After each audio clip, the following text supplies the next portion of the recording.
Niners fans are upset right now. Oh, some are. It's like a civil war of Niner fans right now.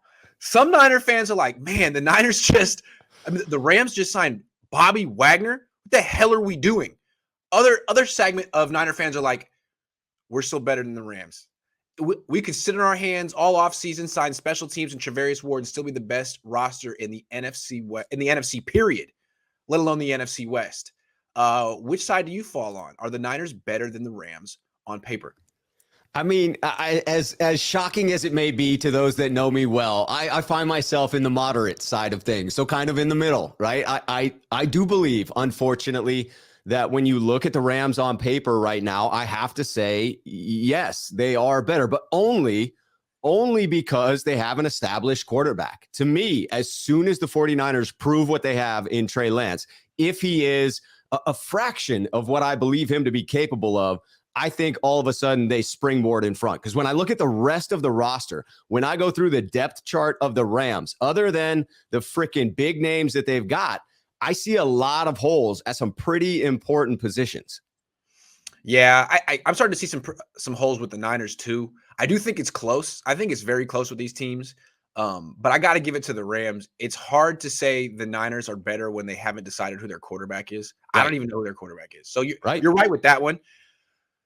I feel like a big thing between these two teams is that the Niners matched up really well with the Rams. Like a lot of teams don't, but like what the Niners can do is just run on the Rams, right? Just at will. At least that's what they did during the 6-game winning streak, because that's so important. Now Jalen Ramsey isn't a factor.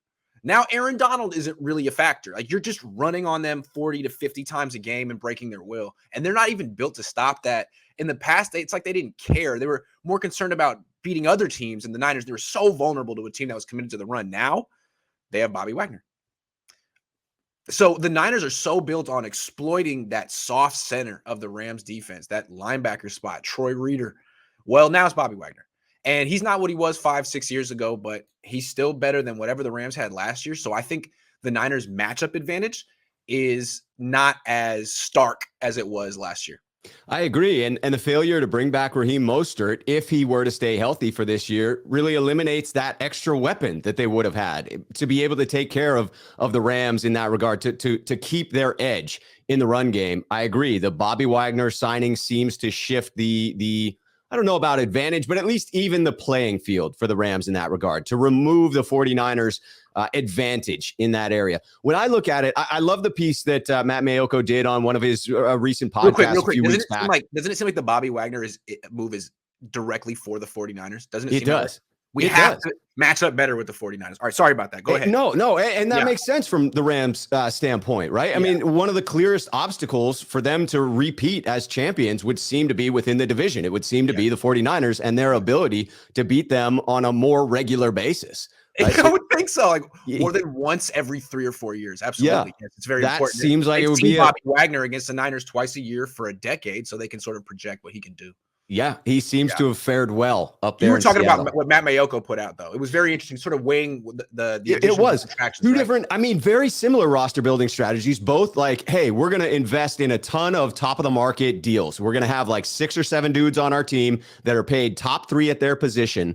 But the big difference in the rest of the roster is the Rams go 1 or 2 heavy contracts more than the 49ers, and then fill out the remainder of the scrub of the roster with scrubs and journeymen and people who want to chase a ring. And it's a viable strategy in that regard. But they have eliminated the middle class. They have eliminated those contracts that are in that like $3 to $8 million range on an annual basis. And the Niners have a few of those players there. Some of them arguably at positions that are not of need, but it does provide to me a deeper roster. So for LA, when I look at it, I look at the offensive line this year as their biggest weakness. And it doesn't seem like they have any names on there that will patch the holes that they gained in losing some of their key players this offseason.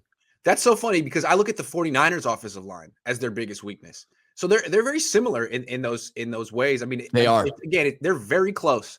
And if someone were to say the Niners had the best roster in the NFC, you could argue that. You could certainly argue it. I mean, especially if you have faith in Trey Lance or Jimmy Garoppolo. Yeah, or Jimmy Garoppolo. Or Debo. I mean, really, frankly, like this team could have, should have, would have won the Super Bowl last year had they rode the best player in football just a little bit harder. Just a little bit. Just a little bit. I mean, like give him the ball a little bit more. I mean, One or two honestly, more times. I'm thinking they probably could have done it even with an injured, nine-fingered, one-shouldered quarterback. They probably could have won the Super Bowl. So, Yeah. I mean, yeah. So possible the Niners are the best team in the conference on paper, but I see the Niners could gain back that advantage that you're talking about losing if they are able to, at some point, some way, somehow secure a bookend edge rusher for Bosa with that suspect offensive line for the Rams. I honestly feel like it could shift to the Niners. If you can, get in Stafford's face, he's a different quarterback. And that's what they did in Week 18. I mean, right. The Niners were pretty much on the ropes, about to lose, have their season go down in flames, and then they just kept sacking Stafford over and over. And he bailed him out. Yeah, it's going to be interesting. It's definitely going to be interesting. This Bobby Wagner thing's even things out a little bit in terms of the match.